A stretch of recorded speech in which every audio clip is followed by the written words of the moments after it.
Hello, everyone. I hope you're doing well today. Welcome to Piano Tech Radio Hour. Good to see you all here. I will spotlight myself.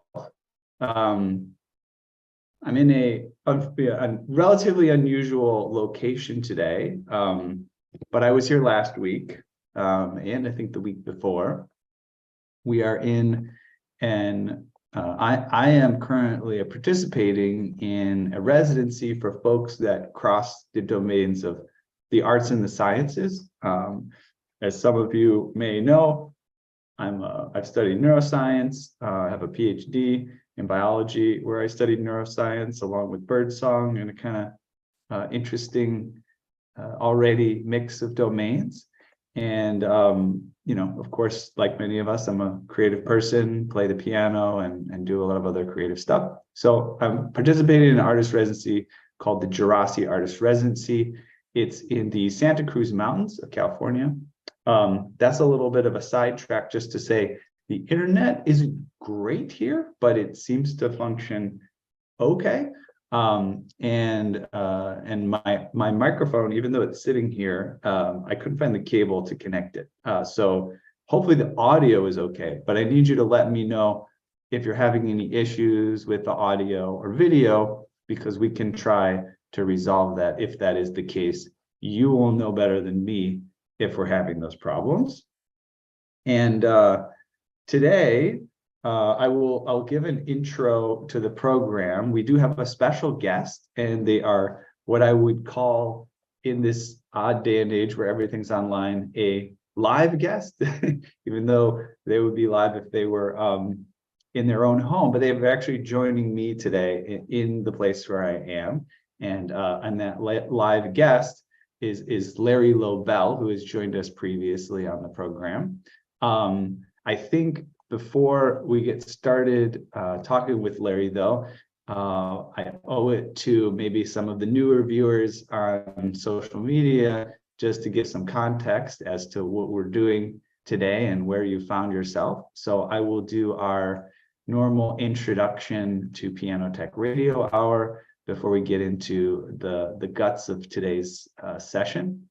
And yes, that's what this is. This is Piano Tech Radio Hour. And each week here at Piano Tech Radio Hour, we gather to meet with and learn from some of the most fascinating and knowledgeable folks in the piano world. This includes manufacturers, rebuilders, musicians, makers of other instruments, piano techs. And our mutual goal is to become better at our craft, to help each other, and to create an ever more musical world together. Piano Tech Radio Hour is brought to you by Piano Technicians Masterclasses. It's an online learning resource that brings you cutting-edge instruction from piano industry masters without leaving your home. You can find out more at pianotechniciansmasterclass.com. And the best way to join this program each week Get to the guest. Is to sign up for Piano Tech Radio Hour. You can subscribe at the link bit.ly/join-PTRH. That's bit.ly/join-PTRH. You'll be able to attend every one of these sessions easily, support the future growth of this fine production, and get the recordings in our member area. We've got some great master classes coming up and a lot of great activities. We've got our podcast. You can go to pianotechradio.com to check that out and catch older episodes of the program, archival episodes, about 2 years old content, but it's still fresh and interesting. We're putting that out on the podcast. All right. I haven't seen any comments that the audio video is overly problematic. I'm sure it might be a little bit jumpy, but hopefully everything's going okay. So again, just comment and let us know if you have an issue. And I think it's probably about time for me to introduce our special guest today. And so I will bring him over here to the on stage, we'll call it. And you're going to take this seat. It might be more. Thank you. Oh, and look at that. I found my microphone cable. So we might actually have a better microphone input. But yeah, so give me one moment. Sure. attach Well, that. I'll take the opportunity. Yeah, go for to it. Say to the audience that it's an honor to be here and a great pleasure to meet Ethan in person for the first time. First time in person. So now I know he's a real person. I do exist. I'm not artificially intelligence created. That's right. And we're sitting in this beautiful place overlooking a spectacular view of mountains and the Pacific Ocean beyond that. So like I said, I feel very honored to be here. It's a privilege. All right, I'm going to do a mic switch to see if we can improve the quality there. And okay, reception is great. That's good to hear. Good to have positive feedback. All right, hold on 1 second. The audio may drop briefly. Okay, so we'll give that a second to set itself up. Default microphone changed.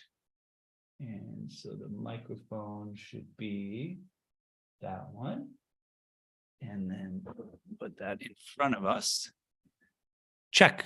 Testing. All right. That looks like it's coming through.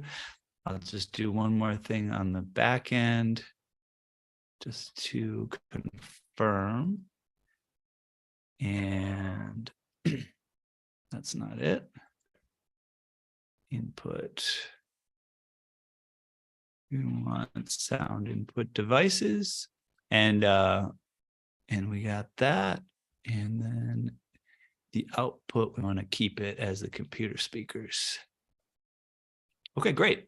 And so I'll just check that this isn't a new comment here. Oh yeah, reception is good. Okay, great. We're going to admit some people that are just joining, and I'll turn it over here to Larry. Larry has not only went through the trouble to drive over here from where he lives in Petaluma, which is like, an hour or two away, but he's also going to do a presentation today. So we really appreciate his generosity. I hope we went on a nice, probably about a 90-minute hike this morning, and saw some sculptures here on the property, and hopefully that was kind of worth the drive over here, in addition to kind of being in person. So I often introduce Larry. He's had a multi-decade career, and got into the PTG maybe a little bit later than he would have liked once he learned all of the things he could do to progress by being involved. And he studied at Hunter College, actually. In his undergraduate degree, which is actually where I was doing my PhD. So we had a fun connection there. And he's got the both East Coast and West Coast connection. He works for a university over here near him in Petaluma, as well as working for recording studios and institutions. I know he works with Skywalker Sound, which is kind of fun, exciting. And I'll turn it over to him to give any more self-introduction, though. And then he's prepared a presentation that we'll get into shortly. Okay, thank you, Ethan. I put together this presentation for some students of mine who are just starting out in the piano business, and I recognized that they were having trouble deciding which pianos are good and worth putting effort and money into and which aren't. And that's an important thing for all technicians to know, because there are many pianos out there that really should be consigned to the dump at this point. And it's hard to tell that to customers, but you're really doing them a service if you do that, telling them you should put your money towards getting a better piano rather than putting it into this piano, which is never going to be satisfying and continue to have problems. So I put together this program to help with that. And I think it's also interesting and entertaining, even for experienced technicians. So I hope it appeals to an audience of everybody. It's probably too long for this presentation, so I may skip over some slides that are less important in the interests of getting through to the end. So I'll start it now. Screen share? All right. Yeah. Let's get that figured out. Okay. All right, so here's the presentation. Oh, we need to go back to Zoom. This is the Zoom call. Got it. Share content, screen. Start broadcast. 3, 2, 1. And now we're looking at your screen. And Keynote, right? Yes, Okay, there it is. right. I wonder if there's a way. There we go. We don't need that. Actually, they might want that maybe to see us. Okay. Is there a way I can use a Actually, pointer? I think they can see us if we get rid of this. Okay, Let us know, guys. I'm getting our sort of overlay image off of his presentation so it doesn't distract from it. I'm guessing that you have your own via Zoom, of this screen. And I'll make sure that we are spotlighted. Yeah, we're spotlighted. So anyways, if anybody has an issue with the view or wants to have it look a little bit different, feel free to put it in the chat and we'll modify the look of things. okay. All right. So here we go. You'll notice I said with points of view, you won't hear elsewhere. In some cases, I think I'm going out on a limb a little bit because you may have heard the phrase that ask 10 piano technicians what they think about something and you'll get 20 different answers. As a group, we're very opinionated and you can find answers to a question on both sides of an issue and equally persuasive. Well, the first thing you see when you, thank you, Ethan, when you come to a piano is the name. And a lot of us judge pianos according to their name. And in some cases, many cases, that is a good guide to the quality of a piano. There are famous names like some of these and some less famous names. But we have to learn to also judge each piano as an individual, just as we judge people as individuals. Every piano has its own quirks, issues, problems. Here's a page from the catalog of a company that makes fallboard decals for pianos. And there are hundreds and hundreds of names in this catalog because in the heyday of the piano, there were hundreds of piano brands being made. We can't possibly be familiar with all of these names. Most of the companies are now defunct, and you may never come across many of these names, but you will undoubtedly come across piano brand names that you've never heard of, and you have no way of knowing the quality or the history of the piano. Fortunately, we have a great resource which has been made available on the net at pianobuyer.com, which grew out of Larry Fine's The Piano Book, first published in the early 1980s, I think.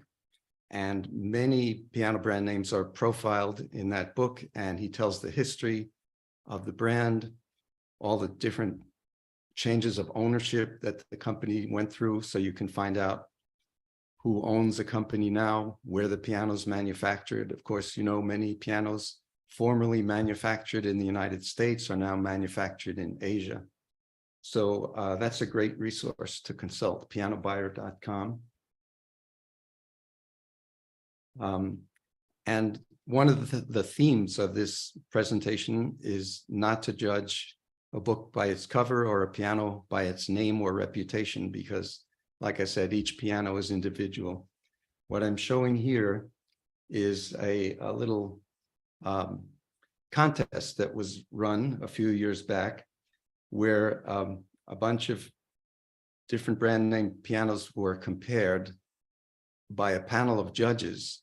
And the judges consisted of concert pianists, professional pianists, and piano technicians. And they were asked to vote on each of these pianos. It was a blind tasting or testing of these pianos. So they didn't know which piano they were playing, and they just gave a rating to each piano. And the pianos included some of the acknowledged finest pianos in the world, like Fazioli, Steinway, Bosendorfer, Yamaha, etc. There were also a few lesser known pianos. One of them was Feurich, which I've highlighted. The Feurich 190 is a piano of which I've owned 2 models as my personal piano, and I consider one of the finest pianos ever made. So there's a little boasting going on here. The Feurich came in 3rd place in this judging contest, only behind Fazioli and a Steinway B. It was actually, the Feurich is a smaller piano than any of the other pianos on this list. It's only 6 foot. Most of them are 7 foot or more. And the point beyond my showing off my own piano is that there are sleepers in the piano world, and you can't just take a piano at face value, and you need to be able to judge its qualities. Even if you don't play piano yourself, you need to develop some method of testing and comparing and judging the quality of different pianos. And again, on the same theme of not going along with accepted truths, those of you who've been around in the piano business for a while remember back 20 or 30 years when Chinese import pianos first started coming into this country, and they were very poor quality. And an impression like that persists and is hard to overcome. But if you have stayed current and on top of that, you know that those poor quality Chinese pianos have improved vastly over the years. And I think they now are on par with many other American and European brands. The piano pictured here was one that a customer of mine was interested in buying recently and asked me to check it out. And so I took pictures of it, and you'll see many more of them along the way here. And now I'm going to get into specific features. This is an attempt to show the mechanism of the cheek blocks on a Hamburg Steinway piano. This is found in the blocks at the end of the keyboard on each side. And I had to take 10 photographs and disassemble the whole mechanism in order to show all the different views of the parts. It's so complex that Steinway actually runs a seminar for technicians on how to adjust this mechanism. And here's the same mechanism on the cheap Chinese piano, which has just 2 plastic parts and a few screws. And it does everything that the previous mechanism on the Hamburg Steinway does. So that's why I say this is all you need. This is the very highly touted, well-known duplex scale mechanism, which was invented by Steinway, Theodore Steinway, in 1872, and has been on all Steinway pianos and many other brands of pianos all over the world ever since then. And it's an accepted measure of the quality of a piano, whether or not it has a duplex scale. For those of you unfamiliar with what that is, here's a close-up showing the front and rear duplex, and it's just the segment of string outside of the speaking or vibrating portion of string. So both in front of and behind the speaking length of string, you have some excess length of string. And in earlier pianos, that excess length was damped with felt so that it wouldn't create unwanted sympathetic vibrations. And then when Steinway invented the duplex scale, those segments were calibrated so that each of them would vibrate at a frequency that was consonant with the frequency of the speaking section of string. So that's what you're seeing pictured here. Now,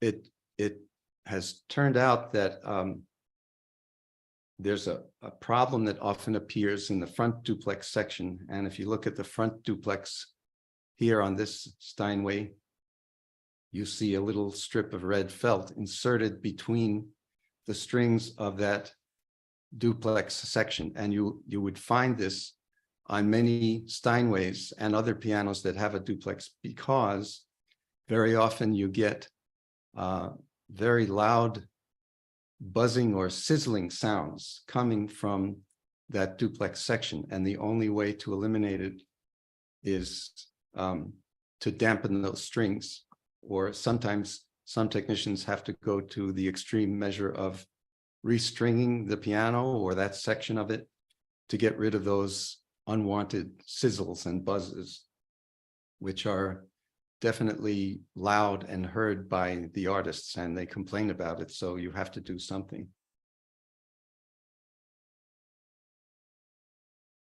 I think personally, I'm not convinced that the duplex scale really does very much to enhance the tone. That was the original idea behind it, is that it augments the tone by providing a segment of string that vibrates harmonically with the speaking length. I can see how that might be the case with the rear duplex, not so much with the front. But there's many technicians who think it works and it's important, and that any quality piano should have it. Going back to my Feuerich piano, this is my own piano. It has no duplex scale. And the non-speaking portions of felt are heavily damped, so there's no possibility of them vibrating at all. You can see all the felt in those duplex, the normally duplex sections. And this piano has one of the most glorious tones I've ever heard on a piano. It has extremely long sustain, and so it supports my idea that a duplex scale doesn't really do all that much. Of course, everything else has to be well done on the piano, but I think if it is, a duplex scale is not going to help or be needed. Here's a piano that I service, a 1998 Blüthner concert grand.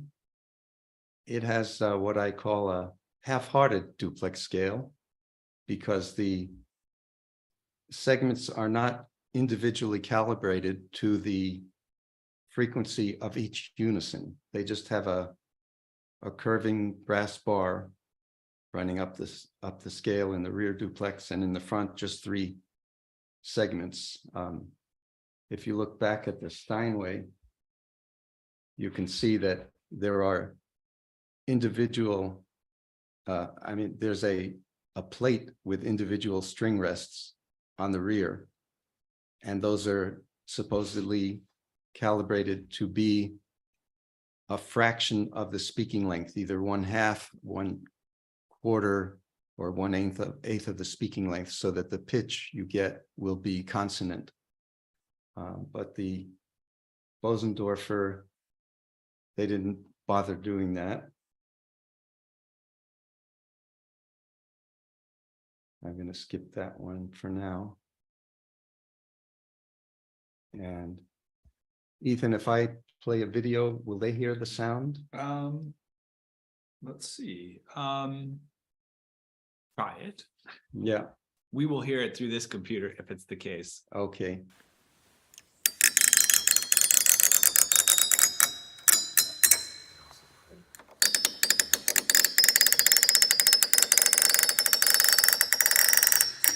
Okay, so let's try that one more time, because they might have gotten an echo. So let me mute us on this computer and do it one more.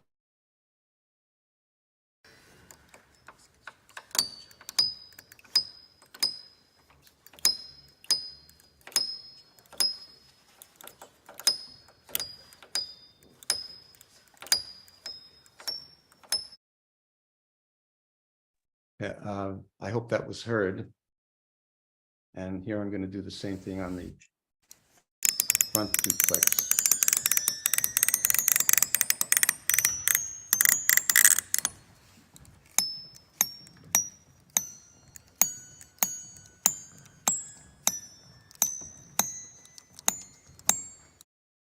Well, I hope you all heard that. What you would have heard or did hear is just a tiny, tiny sound with almost no volume, and the pitches were almost indistinguishable. And I just find it hard to believe that this can somehow enhance or augment the tone. Let's see. I have another example.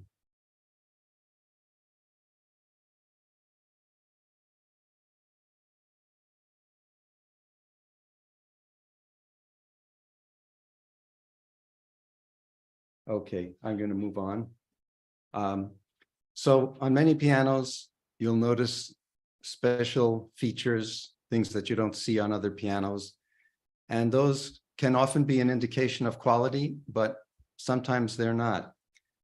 So I've broken it down into categories of special design features. Some of them may be enhancements for the performer, improvements in the touch and tone, or cosmetic enhancements that just make the piano look better and have more appeal. Some may be things that benefit technicians, that make it easier for us to service the piano, or for when the piano's moved, things that make moving easier. And then there are some features that benefit nobody, that they're just gimmicks to increase sales. And down through the years, there have been many of those on many different pianos. Moving on to leg and lyra attachments.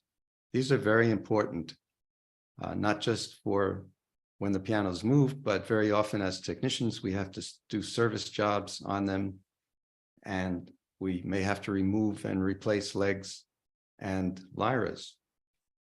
This is a design that you're seeing on a Steinway, and it's been used on Steinways for well over 100 years. It was only recently changed. I think it was a terrible design from the beginning. There's a locking mechanism with a round metal locking device, two of them, one on the top of the leg and the underside of the case, that lock into each other. That's a good idea. But the way that it's reinforced or held on with these little wooden wedges is the weak part of the design, in my opinion. For one thing, you can see how abused they are. They've been knocked around by movers and technicians for years and years, and the case has been damaged, the parts have been damaged.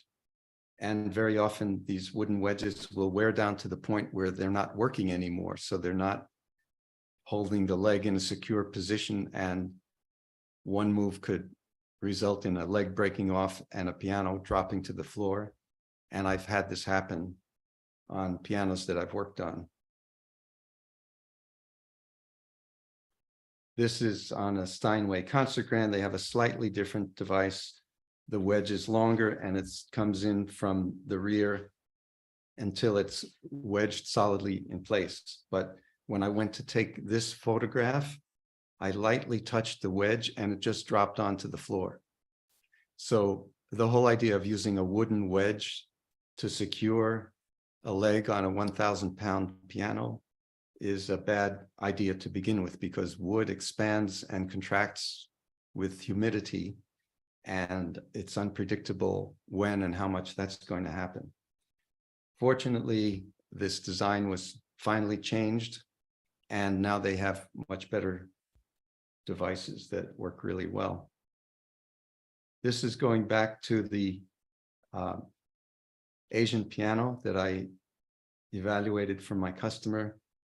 And you can see the legs are just held on with a very large solid bolt, two of them for each leg. And it works very well. For the lyra, they use thumb screws, which makes it much easier to remove. You don't need any sort of tool. You can do it with your fingers. I suppose they didn't do that with the legs because you don't want the legs to be so easily removed by uninformed people.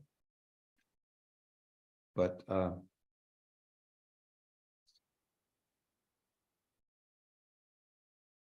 now we're looking at the lyra of a Steinway, the same one as previously, and the Asian piano on the right. And you can see the Steinway, again, used the same design for many years, where the pedal rods were just straight brass rods that pushed up on a lever with a cushion of leather between them.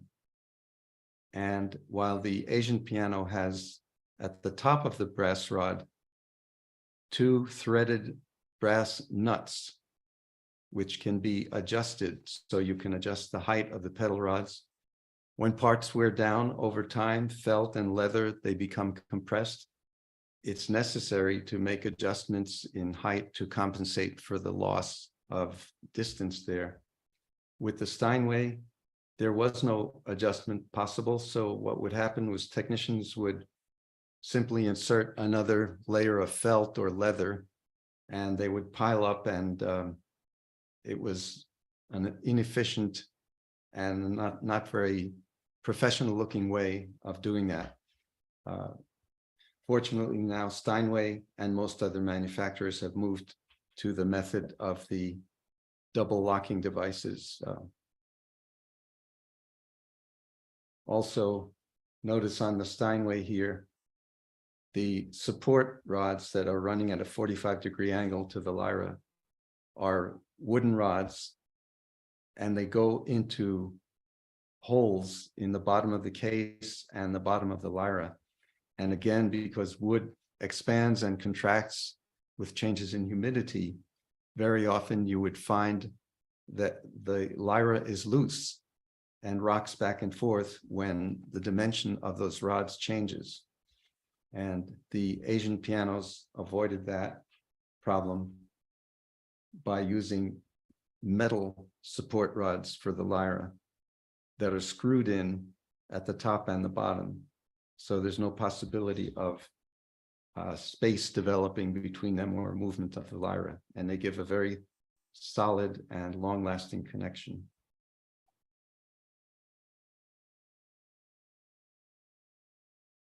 Here's an example of a special design feature that you don't find on many pianos.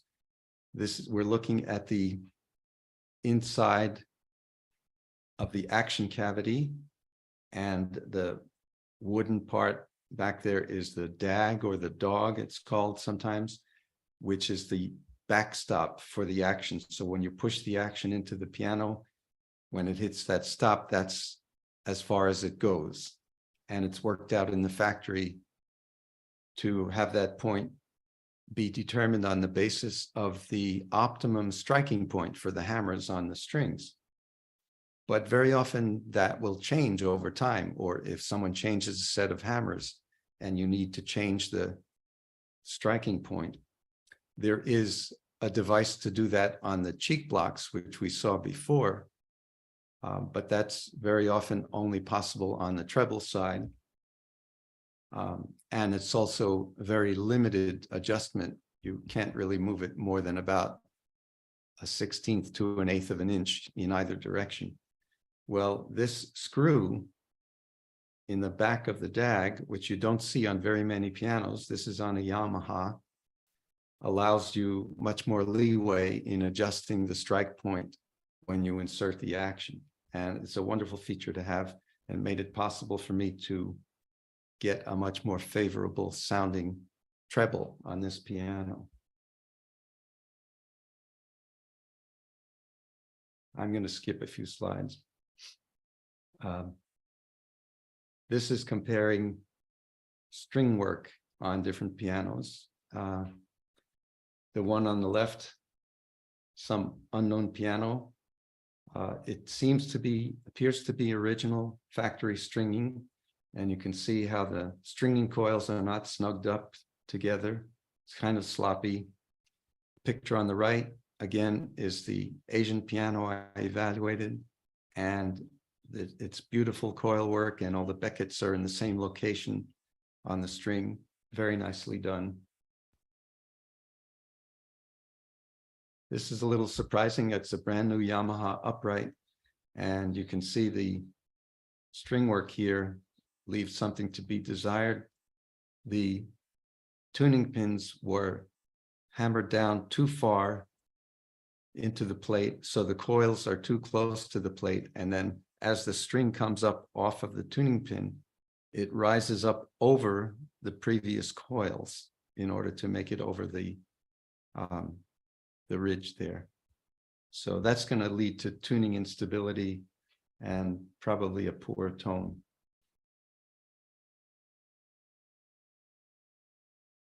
Something you may come across sometimes. This is a faux Steinway. Somebody put a Steinway decal on this piano, but if you look at the plate, there's no name whatsoever on the piano, on the plate. And you can also see it's a tiny baby grand, probably 4 foot 10 inches, and Steinway never made a piano that small. And there are fakes like this out there.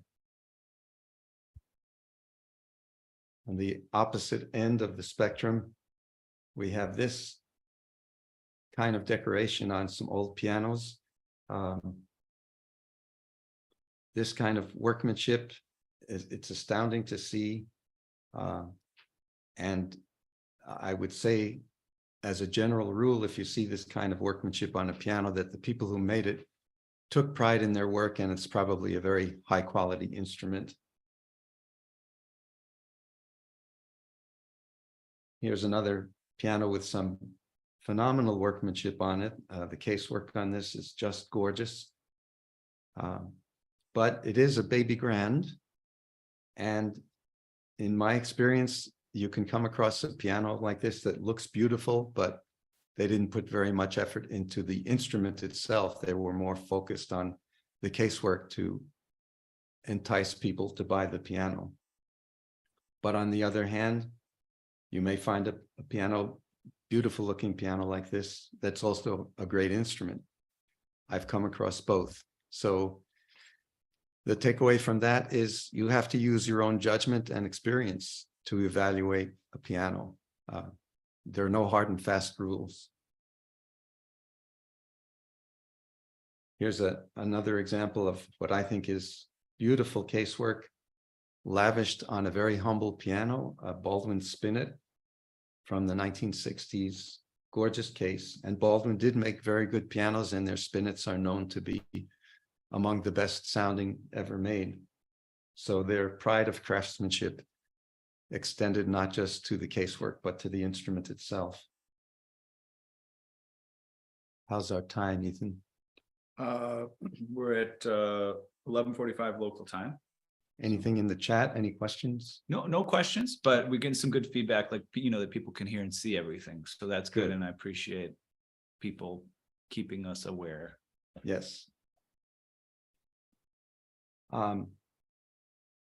Here's some examples of things you may come across.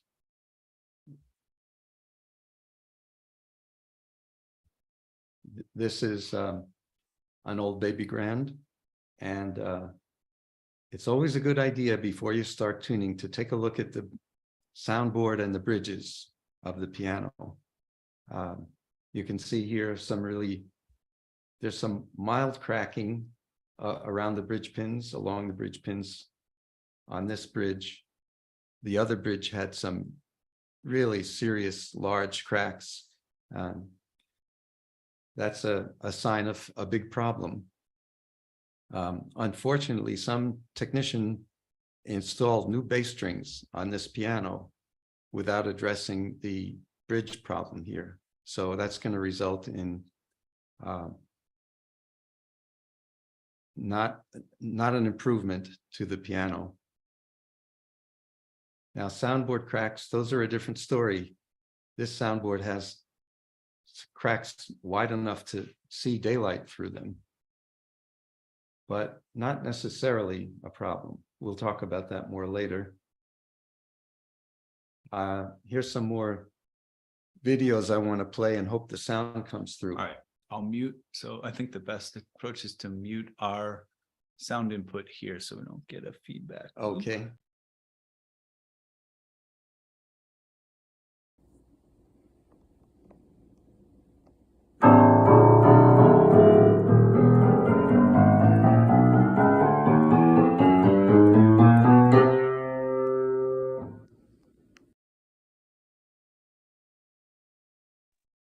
Yeah, go ahead. Okay, that was the same baby grand with the cracked bridge with the original strings on it.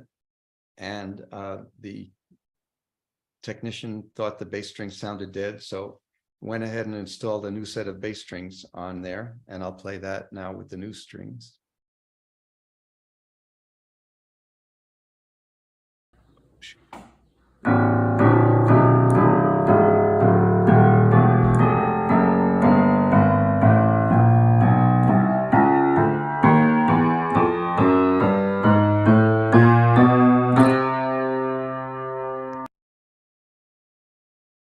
Okay, I hope my point came across, which was that the piano sounds no better with the new bass strings than it did before.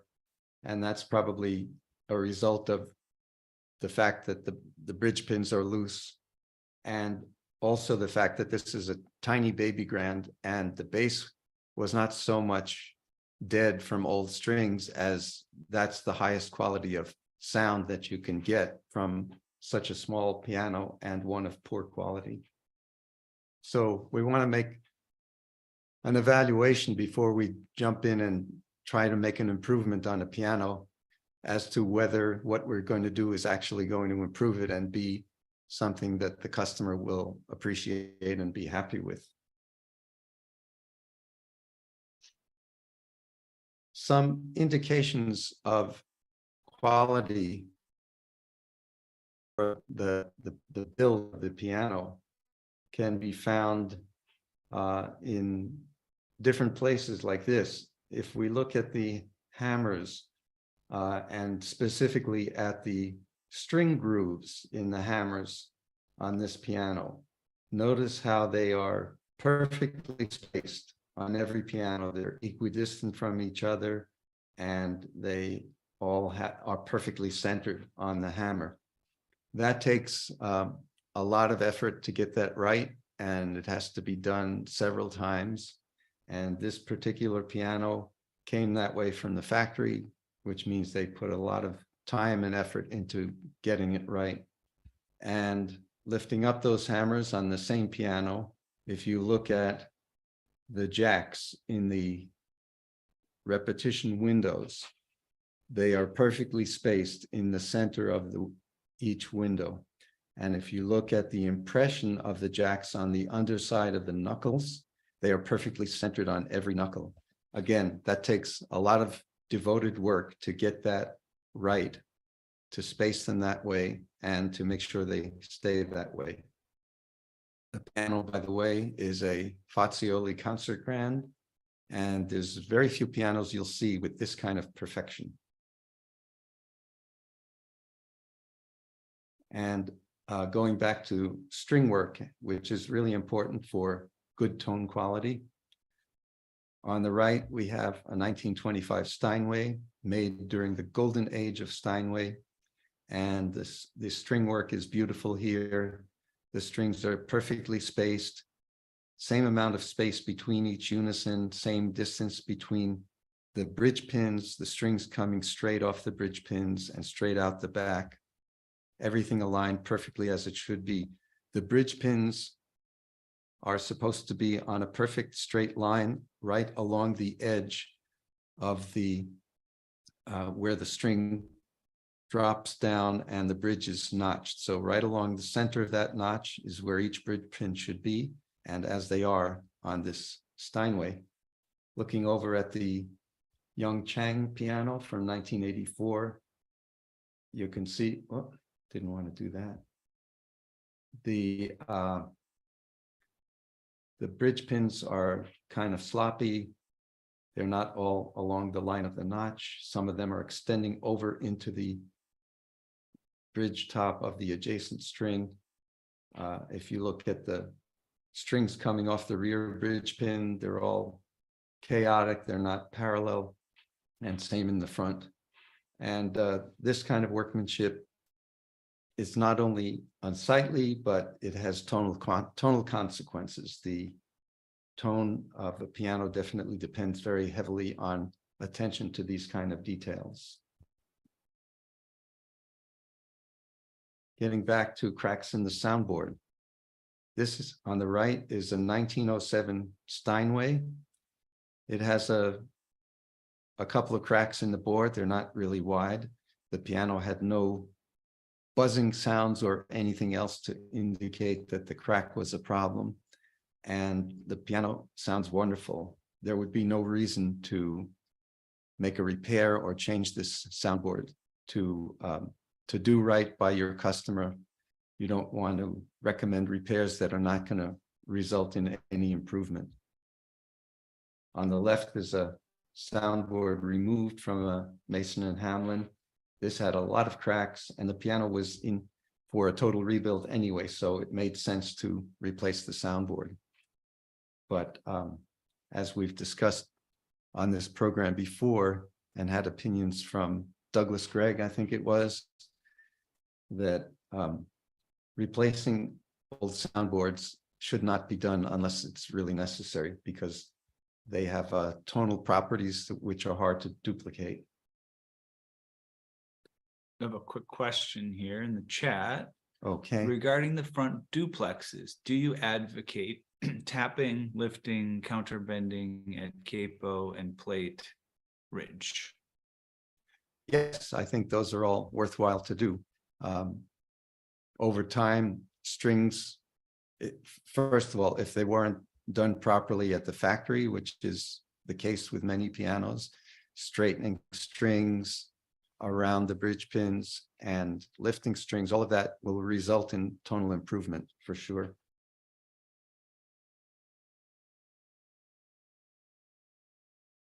Here's an example of something the maker did, which resulted in damage later on, but it was definitely the maker's fault. The tuning pins are so tight that when the piano is being tuned, one tuning pin actually snapped off right at the becket.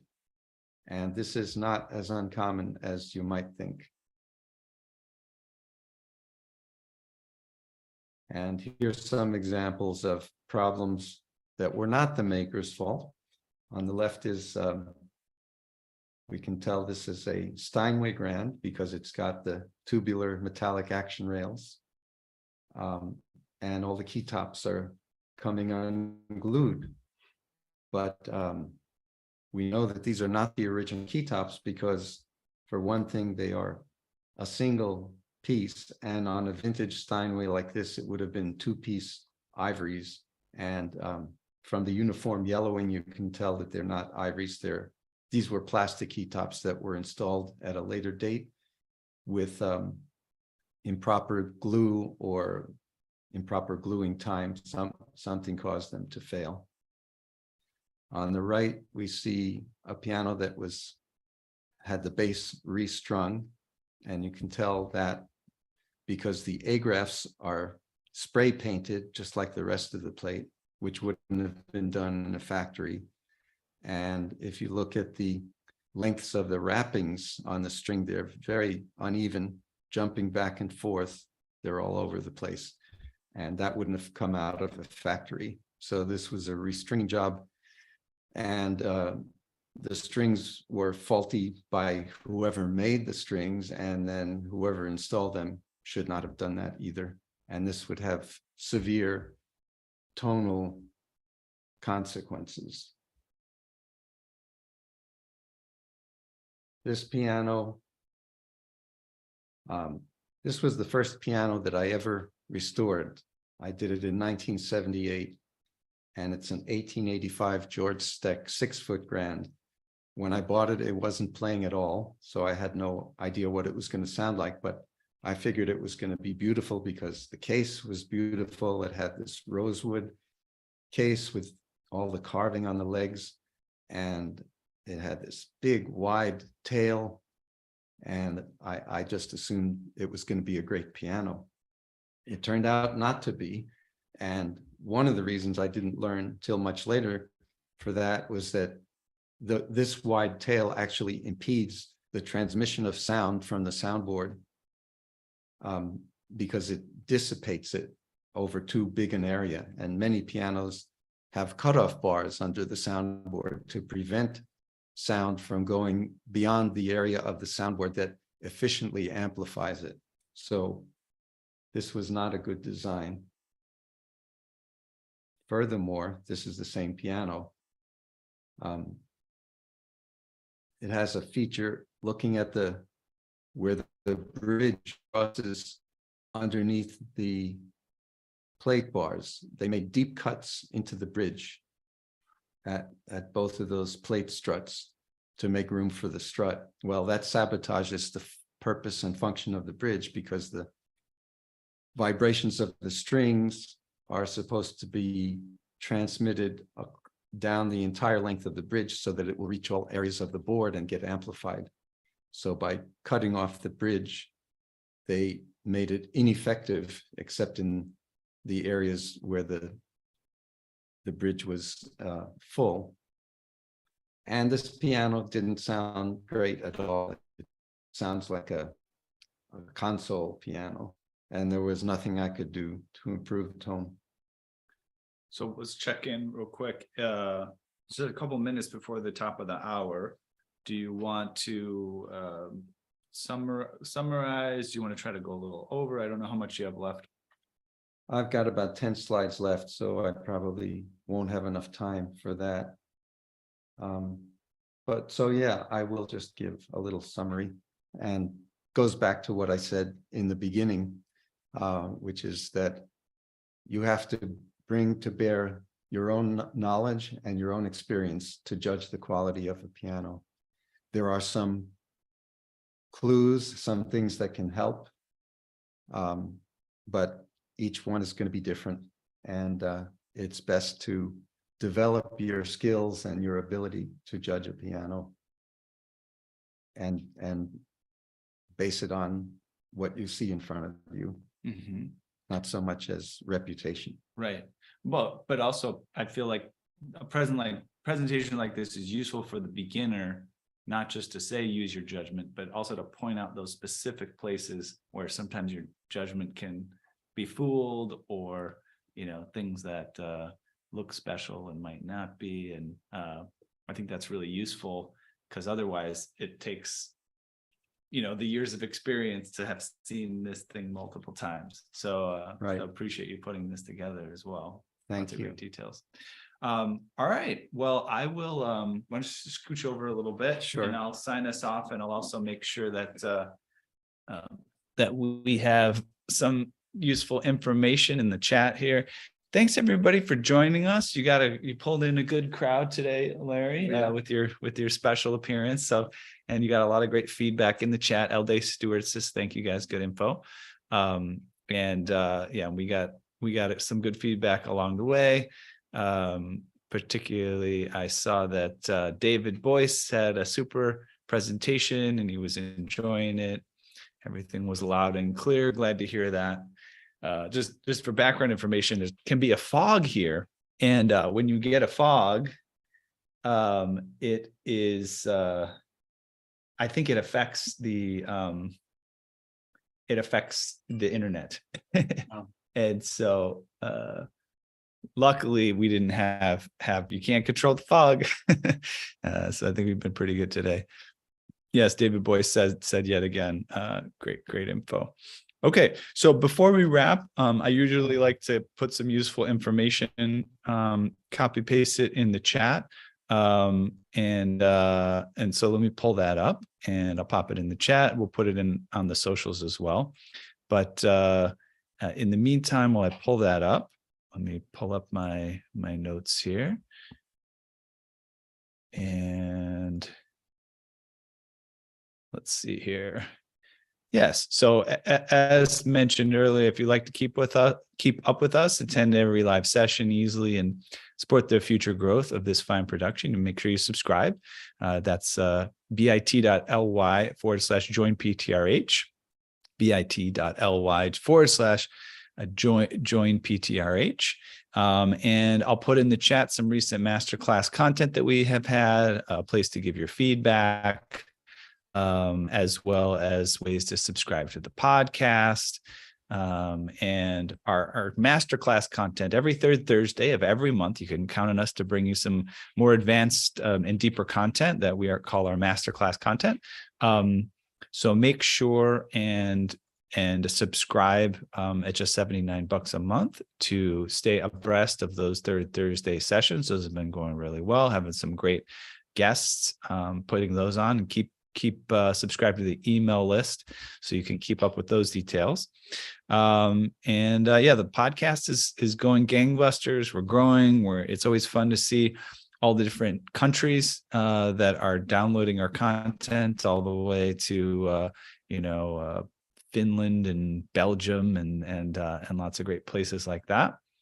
And if you're out there on the socials, just because of the way my computer's set up and the internet and everything, I won't be able to put links in the chat for you out there, but I would just say, go to pianotechniciansmasterclass.com, go to pianotechradiohour.com, and also go to, let's see, I think that covers it. bit.ly/join PTRH. That would be the last one. I'll put those links in the chat so people can click them, grab them, whatever. They should be clickable. And then we'll sign off. Larry, why don't you come on over as we sign off, just to give a nod to the folks. Yeah, sure. So thank you very much again to Larry for joining us. Great to see you in person. It is. More handsome than ever in person. Smells okay, takes care of himself. So it's great to see Larry and hang out. We went on an awesome hike, and I have to say, Ethan is much bigger than he looks on the screen. I'm a gigantic fellow. I'm about 6 foot tall, but yeah, the screen is kind of small when you look at it. So much larger than that. All right, guys. Thank you so much to everyone for joining us again today. Hope to see you again each week and third Thursdays and all that good stuff. Have a great rest of your Saturday, and we'll catch you on the flip side.